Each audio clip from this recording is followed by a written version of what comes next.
সেলিম সাহেব, ধন্যবাদ আপনি আমার অফিসে আসার জন্য এবং আপনার ভিউয়ার্স ইউএসএ অনলাইন নিউজের যারা ভিউয়ার্স আছেন তাদের প্রতি অনেক অনেক শুভেচ্ছা। আপনারা কষ্ট করে এটি দেখছেন।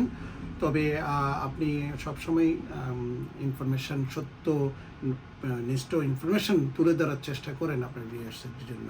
সেই বিষয়ে যদি বলতে চাই, তাই 75 কান্ট্রিজের মধ্যে যেই visa immigrant visa pause temporary pause current administration যেটা শুরু করলো 21শে জানুয়ারি থেকে এখন পর্যন্ত এটা পজে আছে।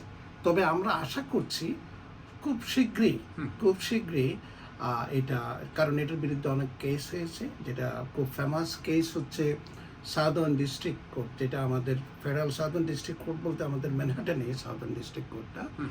ওনার জাজ হচ্ছে জেনেট বার্জে।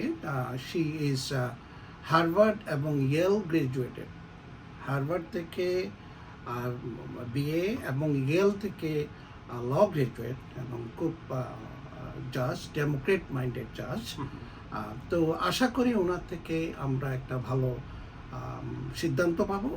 তো খুব শীঘ্রই এটার পজিটিভ আমাদের লিগ্যাল কমিউনিটিতে আমরা যারা আশা করছি এটা পজিটিভ একটা সামারি জাজমেন্ট আসবে। সামারি জাজমেন্ট হচ্ছে জাজে এটার বলবে সরকারের এই সিদ্ধান্তটা সঠিক না, এটা সরাসরি প্রত্যাহার করা হবে এবং যার কারণে ভিসা হয়তো বা অটোমেটিক চালু হয়ে যাবে। বাট এরপরও সরকারের একটা ইমার্জেন্সি স্টে চাইতে পারে। তো আশা করি এইটাও ঠিকবে না। তো আমাদের হোপ বাই জুলাই, যে আমার ধারণা জুলাই 15 বা জুলাই 30 এর মধ্যে আমরা একটা জাজ থেকে অর্ডারের আশা করতে পারি।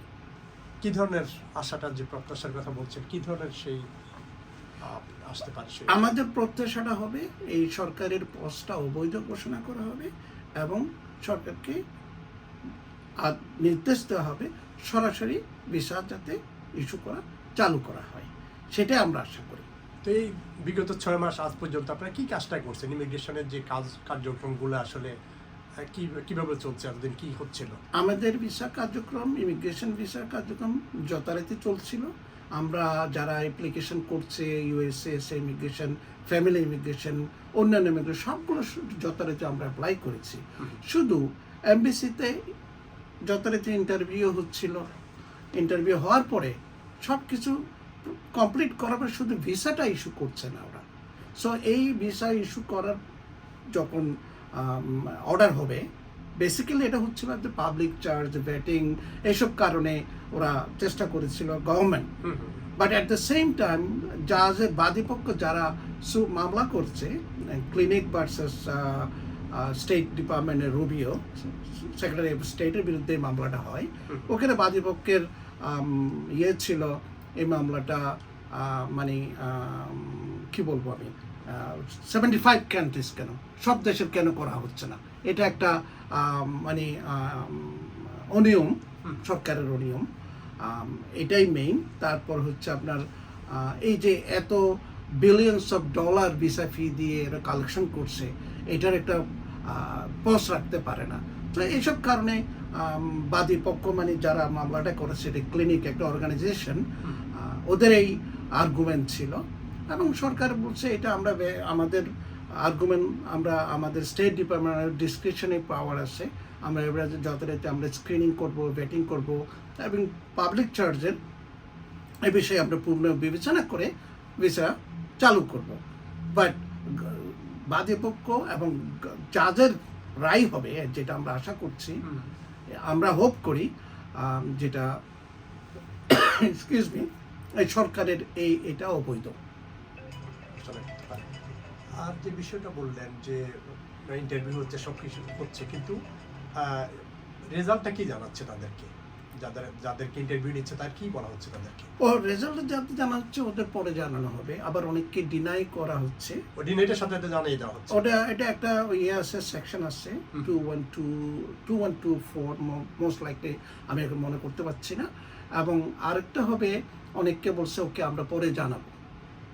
তো পরে জানানোর মধ্যে যখন ভিসাটা ওপেন হবে, পজটা প্রত্যাখ্যান করা হবে কোর্টের আদেশ অনুযায়ী, তখন ওদের হয়তো বা ইমেল দিয়ে বা ফোন করে যোগাযোগ করা হবে, আপনারা পাসপোর্ট এই জায়গায় জমা দেন, হয়তো বা এরপরে ভিসাটা চালু। আগের মতো পাসপোর্টটা জমা নিচ্ছে না, এখন পাসপোর্ট জমা নিচ্ছে না, যখন এটা যখন প্রত্যাহার করা হলে তখন পরে নিবে, রাইট, বা ওই সময়ে ভিসাটা দেওয়া শুরু হয়ে যাবে। হ্যাঁ। আচ্ছা, বিষয় আরেকটা বিষয়, আমরা যে বিভিন্ন বিশেষ করে আমাদের বাঙালিদের মধ্যে কথাগুলো শোনা হচ্ছে যে 39টা দেশ নিয়ে, যে 39টা দেশ, ওই যে 75 দেশের মধ্যে বাংলাদেশ ওই 39 দেশের তালিকা থেকে বাংলাদেশকে প্রত্যাহার করে নিয়ে আসছে, ওইটার সাথে এটা মিশিয়ে ফেলে। এটা একটা মিসকনসেপশন, অনেকের কনফিউশন। 39 কান্ট্রিজের মধ্যে বাংলাদেশ ইনক্লুডেড না, এটা কিন্তু 75 দেশের সাথে এটার সাথে কোনো রিলেশন নাই। 39 কান্ট্রিজের ভিসা যেটা পজ, আপনার মনে আছে কিনা জানি না, হোয়াইট হাউসের ওইখানে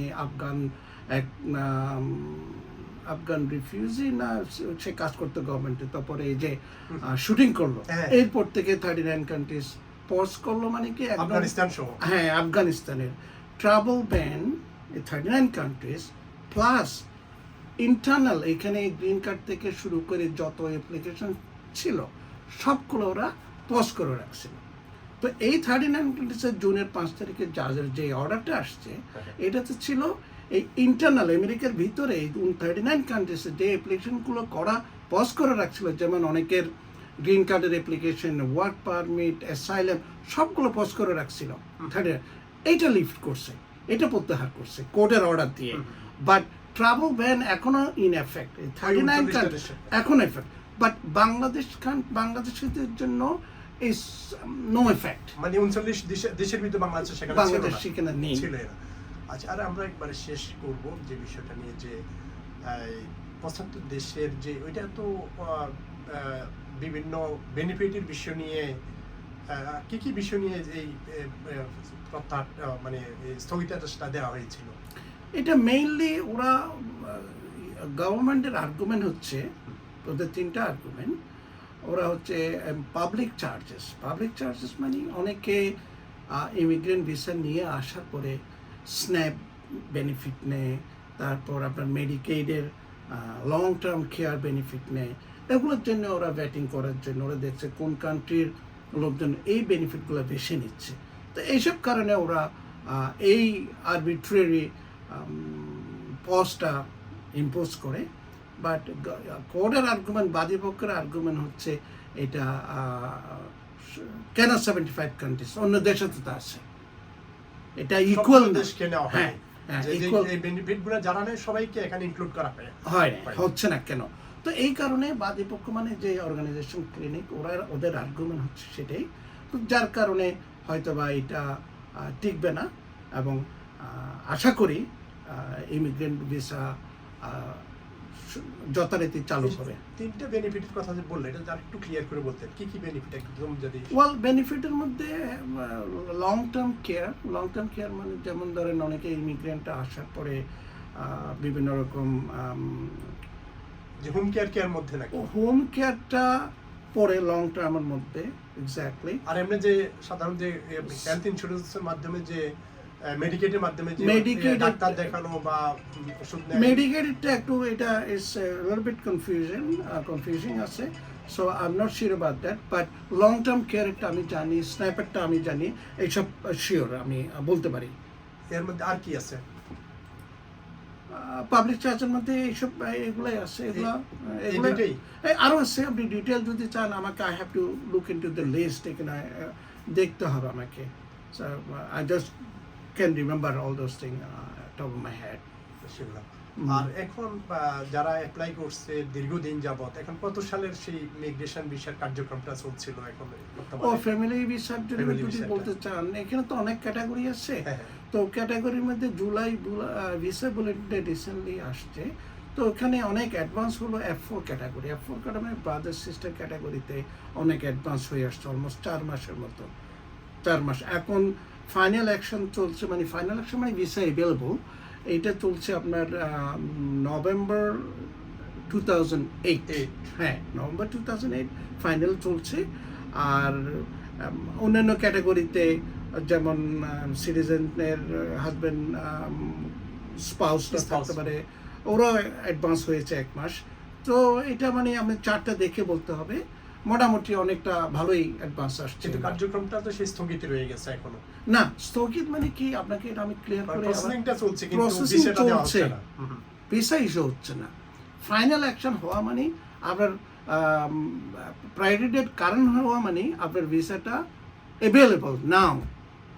ভিসা পজ যখন লিফট হবে হ্যাঁ। তখন এরা ভিসার জন্য কিউতে মানে থাকবে, স্বাভাবিক লাইনে কার্যক্রম- থাকবে, কার্যক্রম ঠিকই আছে কিন্তু শুধুমাত্র ভিসাটা ইস্যু হচ্ছে না। ইস্যু হচ্ছে না। আর সবই সবই as চলছে, usual। হ্যাঁ এগুলো যথারীতি সব চলছে। আপনাকে অনেক ধন্যবাদ এই সুন্দর ইনফরমেশন দেওয়ার জন্য। আর যদি আমাদের দর্শকদের এই বিষয়ে আর যদি আপনার কিছু পরামর্শ থাকে। আপনার প্রথমেই তো বলেছিলাম আপনার ভিউয়ার্সের জন্য অনেক অনেক শুভেচ্ছা। অ্যাট দ্য সেম টাইম আপনারা সঠিক তথ্য অনুসন্ধান করবেন, কারণ সোশ্যাল মিডিয়াতে আজকাল আমাদের নলেজে আসছে, অনেকে আমাদের কাছে কমপ্লেইন করে কেন আপনারা এটা এভাবে বলেন, আমরা তো সোশ্যাল মিডিয়াতে অন্যভাবে দেখি। সো আপনারা সঠিক ইনফরমেশন যেখানেই পাবেন অবশ্যই যাচাই করবেন কোনটা সত্য। সো আশা করি আপনার চ্যানেল থেকে আপনি সবসময় সঠিক তথ্য দেওয়ার জন্য চেষ্টা করেন। তো এটা আমার মনে অব্যাহত থাকলেই সবাই আপনারা, আমার মনে হয় আপনার ভিউয়ার্সরা উপকৃত হবে। অনেক ধন্যবাদ অ্যাটর্নি খায়রুল বাশারকে। আরও যদি আপনার সাথে বিস্তারিত জানতে চাই, যদি আপনার যোগাযোগটা একটু বলে দেন দর্শকদেরকে। হ্যাঁ, আমার যোগাযোগ হচ্ছে, আমার নাম খায়রুল বাশার, আমি অ্যাটর্নি অ্যাট ল, প্র্যাকটিস করি নিউ ইয়র্কের জ্যাকসন হাইটস আমার মেইন অফিস, এবং ডিসিতে আমার ছোট্ট একটা অফিস আছে, আমি মান্থলি যাই। তো আমার মেইনলি আমার যোগাযোগের নাম্বার হচ্ছে 718-775-8509, আর আরেকটা নাম্বার হচ্ছে 888-771-4529। অনেক ধন্যবাদ আপনাকে। ধন্যবাদ। কেমন করছেন?